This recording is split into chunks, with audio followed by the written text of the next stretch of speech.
नमस्कार दोस्तों, मैं मनीष कुमार भोज आप सभी का अपने यूट्यूब चैनल पहाड़ एजुकेशन में हार्दिक स्वागत करता हूं। दोस्तों, मैं आज जो वीडियो आप लोगों के बीच लेके उपस्थित हुआ हूं वो आपके लिए बहुत ही अधिक महत्वपूर्ण आज की वीडियो रहने वाली है। आज की वीडियो में हम उन तमाम पहलुओं पर चर्चा करेंगे जिसके अंतर्गत बहुत से बच्चे ये कहते हैं कि पढ़ाई में मन नहीं लगता है और याद किया हुआ याद नहीं रहता है। और जो चीज़ मैं आज आपके सामने रखूंगा, शायद मुझे लगता है कि आपकी जो प्रतियोगिता परीक्षाएं हैं, कहीं ना कहीं उन प्रतियोगिता परीक्षाओं के लिए ये बहुत ज़्यादा लाभदायक ये रहने वाली है। देखिए, पढ़ाई में मन क्यों नहीं लगता है, इस चीज़ से जितने भी प्रतियोगिता परीक्षाओं की जो बच्चे तैयारी करें, मुझे लगता है कहीं ना कहीं वो सभी बच्चे इस समस्या से जूझ रहे हैं या कहीं इस चीज़ से पीड़ित है कि भैया हमने जो पढ़ा है हमें याद नहीं रहता है और कैसे हम पढ़ाई में मन लगाए और हमारा जो ध्यान है और एक जगह पर केंद्रित नहीं हो पा रहा है। केंद्रित ना होने का कारण क्या है, किस प्रकार से हमें पढ़ाई करनी चाहिए, किस प्रकार से हमें आगे की जो प्रतियोगिता परीक्षाएं हैं उनकी तैयारी करनी चाहिए। जब आपने ये सोच के रखा है कि मैं इस परीक्षा में बैठ रही हूँ या बैठ रहा हूँ तो इसको मुझे क्रैक करना है, तो उसको हम किस प्रकार से क्रैक करेंगे। तो हमें क्या ऐसी तकनीकों को अपनाना है जिससे कि आपकी पढ़ाई में मन लगे और शानदार तरीके से आपका जो प्रदर्शन है वो बहुत अच्छी तरीके से निखर के आप लोगों के सामने आए। देखिए, आपके लोगों के सामने मैं कुछ वीडियो शुरू करने से पहले कुछ दो पंक्तियां आपके सामने रखता हूं। कहते हैं लक्ष्य एक होता है और रास्ते अनेक, कभी रास्ते बंद हो जाते हैं तो कभी रास्ते बदलने पड़ते हैं और लक्ष्य कभी नहीं बदलना पड़ता है, याद रखिएगा। क्योंकि जब हम लाखों किलोमीटर की यात्रा करते हैं तो उस लाखों किलोमीटर की जो यात्रा करते हैं उसके लिए हमें एक कदम शुरुआत से ही बढ़ाना होता है। जब हम उस चीज को बढ़ाते हैं कहीं ना कहीं तब हम उस लाखों किलोमीटर की दूरी को तय करने में हम सक्षम हो जाते हैं। देखिए, जो सक्सेस होती है उसकी सबसे खास बात आप लोगों को पता है, जो सफलता है उसकी जो खास बात है वो मेहरबान उन्हीं पर होती है या कहें मेहनत करने वालों पर ये क्या होती है, फिदा होती है। बहुत बड़ी बात है कि जो सक्सेस होती है, सक्सेस की जो सबसे बड़ी खास चीज जो है वो सिर्फ मेहनत करने वालों पर ही क्या होती है, फिदा होती है। ठीक है दोस्तों, अगर मैं आपसे बात करूं, अगर मेहनत आदत बन जाए तो शायद कामयाबी मुकद्दर बन जाती है। याद रख लीजिए, अगर आपने मेहनत की तो जिस उद्देश्य के लिए आप मेहनत कर रहे हो तो कहीं ना कहीं वो कामयाबी आपकी मुकद्दर बन जाएगा। ठीक है, आइए शुरुआत करते हैं आज की वीडियो का जो मेन टॉपिक जो रहने वाला है, पढ़ाई में मन नहीं लगता है, सीखा हुआ याद नहीं रहता है। जो एग्जाम के दृष्टिकोण से मैं आपके सामने कुछ चीजों को बताऊंगा, शायद मुझे लगता है कि आप उसे फॉलो करें तो आपके जीवन संवर जाएगा। देखिए, हमें सबसे पहले क्या होता है, फोकस करना पड़ता है।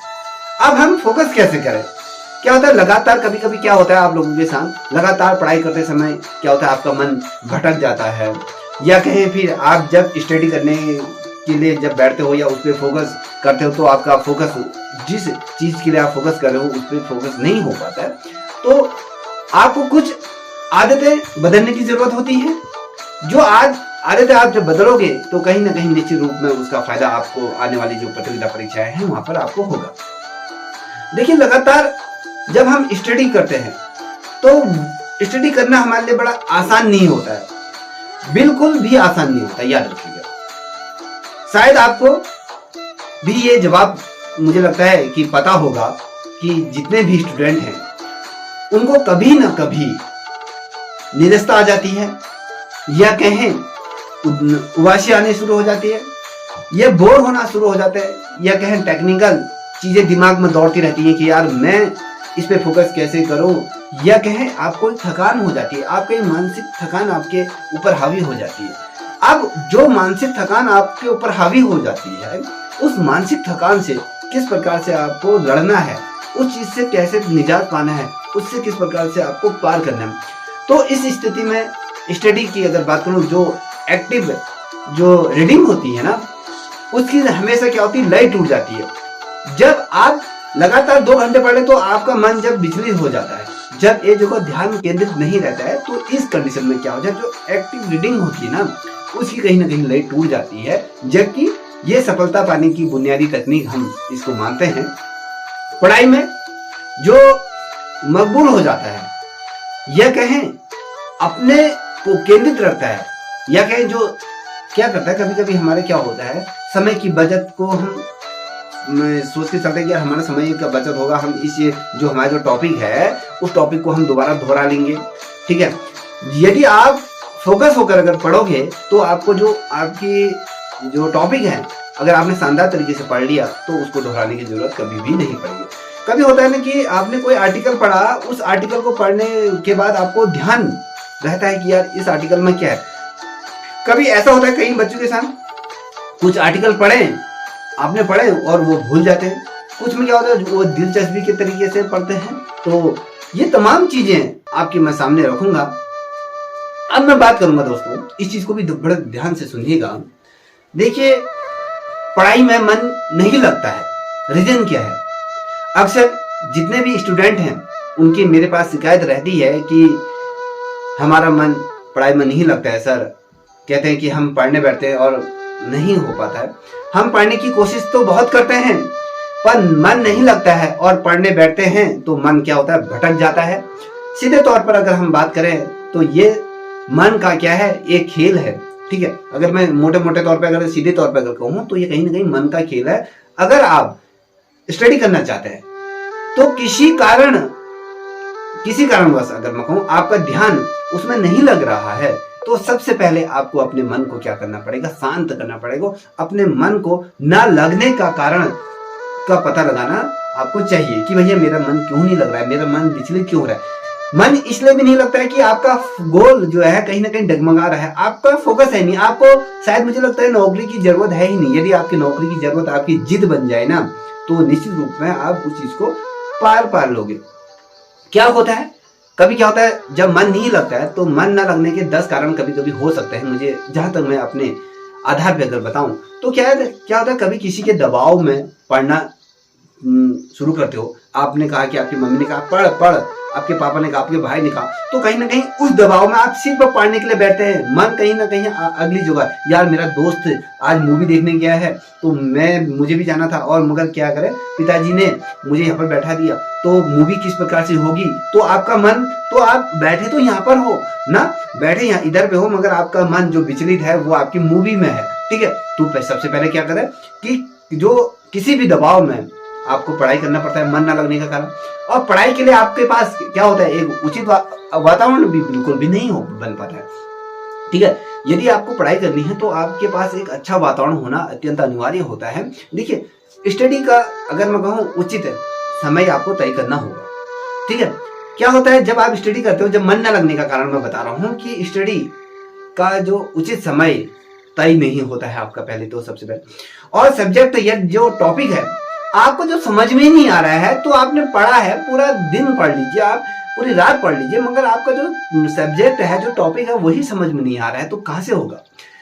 देखिए, सही स्टडी का जो मटेरियल आपके पास ना होना, जो पढ़ रहे हो ना, जिस उद्देश्य के लिए पढ़ रहे हो, उस उद्देश्य से संबंधित आपके पास मटेरियल उपलब्ध नहीं है। ठीक है, तो क्या फायदा, मन तो वैसे भी नहीं लगना है क्योंकि आप पढ़ कुछ और रहे हो, आना है वहां कुछ और। ठीक है, ये चीज याद रखें। और देखिए, आपको मन न लगने का कारण भी क्या होता है, आपको सही गाइडेंस आपको नहीं मिल पाती है। ठीक है, ये भी कारण होता है। और बहुत अधिक कभी थकान हो जाती है, या आप किसी अन्य चीजों में क्या होते हैं, व्यवस्थित हो जाते हैं, या किसी चीज की वजह से आपको व्यवधान हो जाता है, इस वजह से भी मन नहीं लग पा रहा है। आपकी रुचि उस सब्जेक्ट से संबंधित है ही नहीं, आपका रुचि है ही नहीं, और किसी अन्य सब्जेक्ट में आपकी रुचि है। ठीक है, अन्य सब्जेक्ट में आपकी रुचि होना होता है। या मैं कहूं जो शारीरिक या मानसिक स्थिति कभी ठीक नहीं होती है, कभी आपको सर्दी हो जाती है, कभी बुखार हो जाता है, कभी कोई प्यार मोहब्बत में पड़ जाता है तो उसकी भी प्रॉब्लम है, तो वहां पर भी मन ना लगना होता है। क्योंकि ये जो हमारा मस्तिष्क है ना, इसका ठीक नहीं होना होता है। ये जो एक जगह पर केंद्रित, जब पढ़ाई शुरू करते हो, तो जब आप एकाग्र से चित्त होकर अगर आप पढ़ते हो तो कहीं ना कहीं आप पढ़ने में जो मजा होता है ना, फिर आप किताबें पढ़ने में आपको आनंद आएगा। ठीक है, ये चीजें होती है। देखिए, सबसे महत्वपूर्ण क्या होती है बताओ, जो विल पावर होती है ना, उसमें कमी होती है। ठीक है, जो इच्छा शक्ति होती है, इच्छा शक्ति में एकाग्र चित्त होकर में कहीं ना कहीं जो कमी आ जाती है, तो उसकी वजह से तो वो नहीं हो पाता। ठीक है, अब देखिए कभी क्या होता है बच्चों, पढ़ाई में एकाग्रचित्तता को बढ़ाने के लिए मैं कुछ ऐसी उपाय बताऊंगा, शायद जो मैंने अपनी लाइफ में उस चीज को अनुभव किया है, शायद मैं उस चीज को आपके सामने रखूंगा। तो कहीं ना कहीं आपको जो सबसे महत्वपूर्ण चीज है पढ़ाई में, जो एकाग्रचित्त होकर उसको बढ़ाने के लिए कुछ उपाय है। स्टडी के पहले महत्व को समझो कि आप जो पढ़ाई कर रहे हो उसके महत्व को आपको समझना होगा। खुद को ये याद दिलाना होगा कि आप क्यों पढ़ रहे हो। सबसे पहली बात, ठीक है, आप क्यों पढ़ रहे हो। अच्छी पढ़ाई के बाद मिलने वाली जो परिणाम होते हैं ना, उस परिणाम के बारे में सोचो हमेशा, ठीक है। खुद को ये याद दिलाओ कि जो आप पढ़ रहे हो वो किस लिए पढ़ रहे हो, क्यों पढ़ रहे हो, और अच्छी पढ़ाई के बाद आपको मिलेगा क्या। पहले ये कोशिश करो कि जब मैंने अच्छी पढ़ाई करी है उसके बाद जो मुझे मिलेंगे उसके हमेशा अच्छे परिणाम के बारे में हमेशा आपको फोकस रखना चाहिए। आपको पढ़ाई के महत्व की ये याद दिलाना होगा। एक बार जब आप किसी चीज के महत्व को जान लेते हैं दोस्तों, तो आप उसे अधिक से अधिक महत्व देना शुरू कर देते हैं। अपने मन और अगर मैं कहूं आपकी जो बुद्धि है, ठीक है, वो इस चीज को बताता है कि आप जो पढ़ाई कर रहे हैं, जो स्टडी कर रहे हैं, वो पूरी तरीके से एकाग्रचित्त होकर होना चाहिए। ये नहीं कि आपका मन कहीं और है, किताब में पढ़ नजर आपकी कहीं और है, मन हृदय मन कहीं और विचलित है। ये चीजें नहीं होनी चाहिए। जब आप मन को अपने आदेशों का पालन कराना जिस दिन सीख जाते हैं, तो आप तब दुनिया में कुछ भी पा सकते हैं। कहने का मतलब है कि आप उन चीजों को पाने की कोशिश आपके लिए और आसान हो जाती है जिन चीजों को आप करने की क्षमता रखते हैं। देखिए एक चीज और बताता हूं कि रीडिंग के समय जब आप पढ़ते हैं ना, रीडिंग के समय हाथों का उपयोग करें। कैसे? अगर मैं कहूं इंग्लिश में इसे use for hand will reading की अगर मैं बात करूं, तो किस प्रकार से अपने जब पढ़ाई करते समय जो हाथों का प्रयोग कैसे करें। जब आप पढ़ रहे हैं ना, पढ़ते समय अपने हाथों का प्रयोग आपको बहुत ही अधिक महत्वपूर्ण होता है, आपके अपने हाथों का प्रयोग करना। क्योंकि जो आपकी आंखें होती हैं वो स्वाभाविक रूप से अगर मैं कहूं गति की ओर आकर्षित होती हैं। याद रखना। देखिए जब आप क्या करते हो, आपकी जो आंखें होती है ना, जब किसी चीज को लिखते हो तो आप उस चीज को फोकस करके लिखते हो, आपकी नजरें उसी जगह होती हैं, ठीक है। अगर आप अभी मैं आपको ये चीजें बता रहा हूं तो मेरी जो नजर है ना सीधे कैमरे पर फोकस रख रहा हूं कि मैं इधर से उधर ना करूं, कि मेरे जो मेन उद्देश्य है कि आपके सामने ये वीडियो प्रस्तुत करना, तो मेरी नजरें जो है आपकी सीधे आपके कैमरे पर है। वो एक कैमरा ये सोच के चल लीजिए हाथ है कि उसी। तो जब आप पढ़ाई करते हैं तो आपका क्या होता है, जो हाथ होता है वो बहुत ज्यादा महत्वपूर्ण होता है, क्योंकि जो आंखें होती हैं वो स्वाभाविक रूप से गति की ओर हमारी क्या होती है, आकर्षित होती है। इसलिए अपने हाथ को गाइड के रूप में, जैसे गाइड होता है ना, किसी माउंटेन पे या किसी हिल स्टेशन पे आप जा रहे हो तो वहां के बारे में आपको पता नहीं है, तो वहां क्या करते हो, एक गाइड के रूप में किसी व्यक्ति को आप अपने पास रखते हो कि उस व्यक्ति को उस मार्ग की, उस जगहों की अच्छी तरह से जानकारी होती है। तो इसी प्रकार से अपने हाथ को गाइड के रूप में आपको क्या करना पड़ेगा, प्रयोग करना पड़ेगा, और पढ़ाई में ज्यादा से ज्यादा शामिल जो मगलूल होकर आप कर सकते हैं। आप पढ़ते समय अपनी जो उंगलियां है ना, ये उंगलियां जैसे बाएं से दाएं स्थिरता की तरफ गति को घुमाइए। ये चीज पहले कठिन होगी, आसानी से आप अपनी एकाग्रचित्तता को या कहें उसमें सुधार ला सकते हैं। और जो पाठ है ना, उस पाठ को फोकस बढ़ाने में, और जो शब्द हैं शब्दों को फॉलो करने के लिए आप अपनी जो उंगलियां हैं या पेंसिल है या जो बुक मार्क है, जो हाइलाइटर है, उसका उपयोग बेहतर तरीके से आप कर सकते हैं। आप जब हाइलाइटर का प्रयोग कर रहे हो तो आपकी नजरें, आपकी जो हाइलाइटर है तो वहीं पर ध्यान केंद्रित होकर कि आप क्या हाईलाइट कर रहे हो, तो वहां पर भी बहुत चीजें महत्वपूर्ण हो जाती है।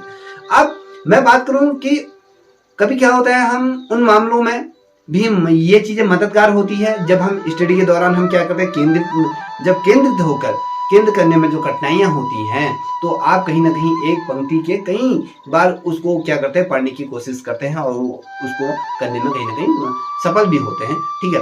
अब ये चीजें आपको अब क्या होना चाहिए जब आप पढ़ाई कर रहे हो ना बच्चों, मैं तीसरा पॉइंट आपको बता रहा हूँ। जब आप पढ़ाई करते हो नियमित ब्रेक लेना आपको बहुत जरूरी होता है। जब हम स्टडी करते हैं तो स्टडी के बीच में हमें ब्रेक लेना पड़ता है। देखिए जैसे विद्यालय होता है, जैसे कॉलेज होता है, विद्यालयों में क्या होता है, जब जो इंटरवल होता है जिसमें मध्याह्न भोजन जो बच्चे करते हैं तो थोड़ा सा गतिविधियां खेल कूद करते हैं, जैसे कुछ पीरियड खाली हो जाता है, तो ये चीज बहुत ज्यादा महत्वपूर्ण है। नियमित आपका ब्रेक होना चाहिए। आप पढ़ते समय नियमित ब्रेक लें और अपनी एकाग्रचित्तता में सुधार कर सकते हैं।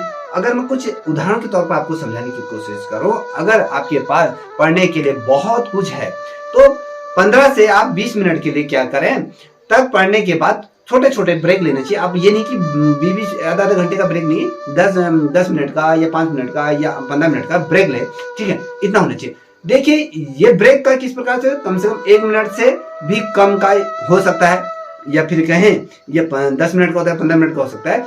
यदि आपने 2 घंटे लगातार पढ़ लिया तो 15 मिनट का ब्रेक तो अवश्य बनता है। तो अगर हम छोटे छोटी चीजों में अगर इसको डिवाइड करें ना, तो कम से कम आपको 1 मिनट का ब्रेक या उससे कम भी आपका ब्रेक हो सकता है। और ये जो ब्रेक होती है, मेमोरी जो आपकी जो मेमोरी है ना, इस मेमोरी विल पावर को कहीं ना कहीं बढ़ाने की कोशिश करती है, और जो मेमोरी पावर है ना उसमें कहीं ना कहीं इजाफा करती है। तो जब आप ब्रेक नहीं लेते तो ये चीजें क्या होती है, खतरनाक जोन पे, या कहें जो आउट, या कहें जो ऐसी चीजें अटैक होने के प्रभाव भी हमें हो जाते हैं कि जोन आउट एडिक्ट के तौर पर अगर हम कहें तो इससे भी हमें बच सकते हैं। जो हमें कभी कभी क्या होता है, जैसे मिर्गी के दौरा आ जाते हैं, हमारे आंखें दर्द करने लग जाती है, हमें चक्कर आने पड़ जाता है, हमें थकान हो जाती है, गर्दन पेन कर जाती है, कमर पेन कर जाती है। तो इन चीजों से जो अटैक होते हैं, इन चीजों से बचने के लिए भी आपको ब्रेक लेना अत्यंत आवश्यक हो जाता है, याद रखें। और आपको ये ध्यान देने की जो बात है, ब्रेक के दौरान जैसे ईमेल हो गया, व्हाट्सएप हो गया, और ये या कहें फेसबुक, इनको चेक बिल्कुल भी ना करें और ना ही कॉल को चेक करें, ठीक है। इससे क्या होगा, आपको ये चीज बताता हूँ, इन चीजों से क्या होगा, आपका जो मन है ना वो मन भटक जाएगा। यार आपकी फ्रेंड का फोन आया है, फ्रेंड ने 4 मिस कॉल कर दिए, अच्छा मुझे वहां तो कॉल करना है, आओ क्या करे, अच्छा ये चीज आई है व्हाट्सएप में, अरे उसको पढ़ने लग। तो ये जो चीज है आपको भ्रमित करते हैं।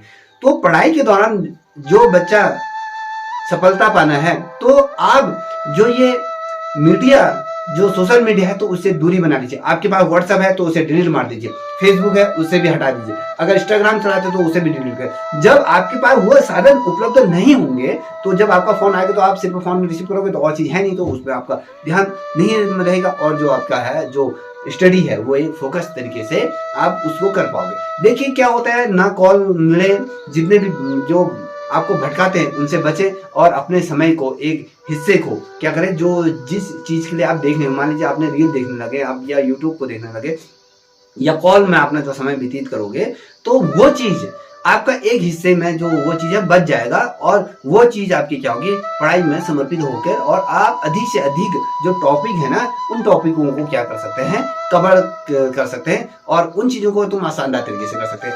और जो महत्वपूर्ण जो कुछ बिंदु और आपको मैं बताना चाह रहा हूँ, जैसे भीड़ भाड़ या कहें जो शोर शराबे वाले जो मोहल्ले होते हैं, तो उनमें किस प्रकार से आप पढ़ाई करें उसकी भी मैं ट्रिक्स आपको बताता हूँ। जब क्या होता है, जब आप कभी भी होता है, जब आप भीड़ भाड़ वाले या शोरगुल वाले मोहल्ले में, या फिर शहर में तो होता ही है, तो ऐसे मोहल्ले में जब आप, ऐसे माहौल में जब आप पढ़ाई करते हैं, तो आपको अपनी बुक को, जो बुक है ना आपकी, अब मान लीजिए आप शहर के बीचों बीच में रह रहे हो, चारों तरफ से हॉर्न की आवाज आ रही, गाड़ियों की आवाज आ रही, कई कूड़े वाली जो गाड़ी आ रही उसमें गाने बज रहे हैं, तो ऐसे में आप पढ़ाई कैसे करोगे। मैं कुछ ट्रिक आपको बता रहा हूं, अगर इन ट्रिकों को आपने अगर फॉलो किया तो निश्चित रूप में इस चीज का भी आपका समाधान निकल जाएगा।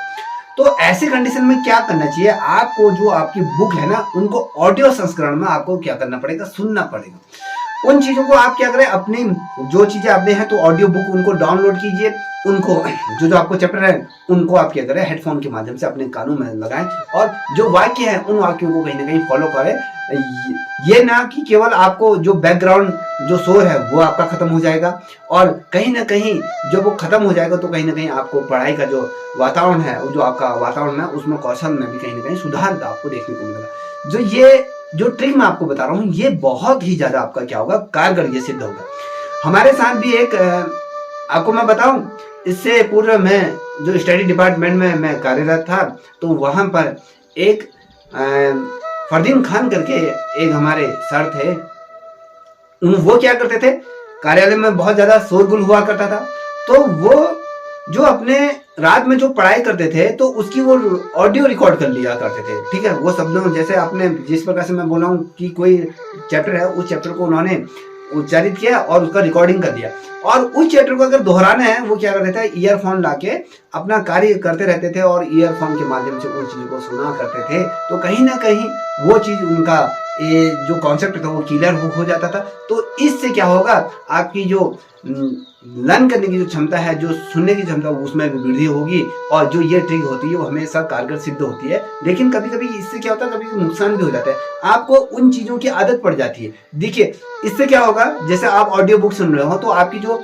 रीडिंग की जो क्षमता होती है, जो पढ़ाई की जो क्षमता, जो स्पीड होती है, कहीं ना कहीं उसमें ब्रेक लगना शुरू हो जाते हैं। इससे थोड़ा नुकसान भी है, कहीं इससे फायदे भी हैं, नुकसान भी है। तो कभी क्या होता है, जब आप ऑडियो बुक लगातार सुन रहे हो तो उस कंडीशन में क्या हो, कहीं ना कहीं आपका जो पढ़ने का जो रिदम है, उस रिदम में भी कहीं ना कहीं गिरावट आने शुरू हो जाती है। तो इस चीज को ज्यादा यूज ना करते हो, कम जहां पर आपको लगता है कि अभी बहुत ज्यादा शोर हो रहा है, तो इस कंडीशन में आप उस चीज को कर सकते हैं। ठीक है, अब क्या होता है, एक चीज और बता दूं आपको, जो कंफ्यूजन होता है ना, कंफ्यूजन को प्राथमिकता दे हमेशा। जो आप जिस चीज में कंफ्यूज हो रहे हैं उसमें हमेशा आपको उसमें उन चीजों को प्राथमिकता दें। देखिए टॉपिक को समझना अधिक महत्वपूर्ण होता है, याद रखिएगा। आप हर दिन कितना पढ़ रहे हैं इसका रिकॉर्ड रखें, लेकिन क्या होता है, कंफ्यूज की तुलना में आप क्या करते हैं, जो आपकी जो पढ़ाई की जो स्पीड होती है, जो रीडिंग की वो होती है, उसको प्राथमिकता आप नहीं देते हैं। ठीक है, आपकी जो स्टडी होती है ना, दौरान क्या करते हैं आप,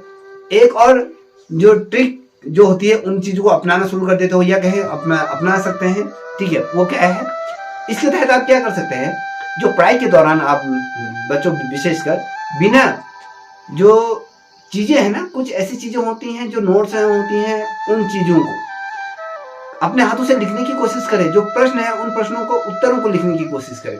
ठीक है, या फिर कभी क्या होता है, आपको कंफ्यूज हो रहा है तो आपका मन नहीं लग रहा है, तो जो कैसी, जैसे कभी कोई म्यूजिक सुनते हैं, ठीक है, बहुत धीमे स्वर में सुनते हैं, जो उसके मन को जैसे शांत करने में बहुत ज्यादा सहायता होती है। बहुत से ऐसे लोग होते हैं पढ़ाई के दौरान हल्की सी म्यूजिक, जो मेलोडी जो सॉन्ग होते हैं वो बहुत धीमे तरीके से, क्योंकि केंद्रित रहता है दिमाग, तो ये चीजें होती है। कहीं ना कहीं ये चीजें आपके जीवन में बहुत ज्यादा कारगर सिद्ध होती हैं। तो इन चीजों को हमेशा क्या करना चाहिए, हमें लाभ लेना चाहिए कि अधिक से अधिक हम किस प्रकार से पढ़ाई को करें। और ठीक है, तो ये चीज जब तक आपके नहीं होंगे तो वो चीज आप करना आपके लिए असंभव हो जाता है। देखिए दोस्तों, अब बात करते हैं नोट्स की। देखिए मैं कुछ चीजें बता रहा हूँ, आप जब पढ़ाई करते हैं तो आपके सामने जो मटेरियल है, जिस प्रतियोगिता परीक्षा की अगर तैयारी करें, आपके मटेरियल आपके पास होना चाहिए। ठीक है, आपके पास वो मटेरियल अगर है तो सही तरीके से, तो तब आप उसका पढ़ने का अध्ययन करें। और तो और उन चीजों को देखिए, एक चीज से हमेशा बचिए। क्या वो किस चीज से बचना है, आपको ऑप्शन वाले जो क्वेश्चन है, टेक्स्ट जो बुक है, उनसे पहले बचना है। आपको पहले विस्तार पूर्वक चीजों को समझना होगा। जब तक आप विस्तार पूर्वक नहीं समझोगे तब तक ये चीजें नहीं होंगी। जब आपने विस्तार पूर्वक अगर समझ जाते हैं तो आपकी जो कॉन्सेप्ट है वो, अगर वो जब अच्छी तरीके से आपके समझ में आ जाती है, तो उससे क्या हो जाती है, आपकी जो क्षमता है पढ़ने की वो बेहतर होती है। क्वेश्चन आपको डिटेल में समझ में आते हैं, अगर कोई भी क्वेश्चन आते हैं तो उनको आप कर लेते हैं। याद रखिएगा, जिंदगी में सफलता के 6 चीजों की, सफलता हमेशा 6 चीजों की मांग करती है। वो 6 चीजें क्या होती हैं, देखिए, कड़ी मेहनत, बलिदान होता है, संघर्ष होता है, विश्वास होता है, धैर्य होता है, और साथ ही जुनून होता है। जब ये 6 चीजें आपके मजबूती से आपके पास हैं, अगर इन पे आप बिलीव करते हो, तो कहीं ना कहीं आपकी जो मेहनत है वो रंग लाती है। फिर से दोहराता हूँ, एक कड़ी मेहनत होती है, बलिदान होता है, संघर्ष होता है, विश्वास होता है, जुनून होता है, ये चीज धैर्य, इन चीजों को हमेशा अपने जीवन में अपनाएं। देखिए मैंने कई दफे इस चीज को भी कहा है। देखिए, अगर मैं गीता के अध्याय 2 के 11वें वाले जो श्लोक में भगवान श्री कृष्ण कहते हैं, सफलता पाने वाले भूत और भविष्य की चिंता किए बिना क्या करते हैं, अपने भविष्य जो वर्तमान को ये सुधारते हैं। याद रखिएगा, तो कहीं ना कहीं जब आप ऐसा करोगे तो ये चीजें बहुत ज्यादा आपके जीवन में एक मुकाम को सिद्ध करेंगी। दोस्तों, इन चंद लाइनों से इस वीडियो को मैं समाप्त करना चाहूंगा। देखिए, जिंदगी बहुत हसीन है, कभी हंसाती है तो कभी रुलाती है, लेकिन जिंदगी की भीड़ में खुश रहना है तो जिंदगी उसी के आगे सिर झुकाती है। ठीक है, याद रखिएगा, जिंदगी हमेशा उसी व्यक्ति के आगे सिर झुकाती है, तो याद रखिएगा। देखिए, एक चीज और कहता हूं, इसको भी सुनिएगा। यदि आपको अच्छा लगे तो प्लीज इस चैनल को भी आप लाइक शेयर सब्सक्राइब अवश्य करें। जितना बड़ा सपना होगा ना, उतनी बड़ी तकलीफ होगी, और जितनी बड़ी तकलीफ होगी उतनी बड़ी कामयाबी निश्चित रूप में आपको मिलेगी। ठीक है दोस्तों, इन्हीं शब्दों के साथ आज की वीडियो को समाप्त करने की इजाजत दीजिए। तब तक के लिए इतना ही। जय हिंद, जय भारत, जय उत्तराखंड।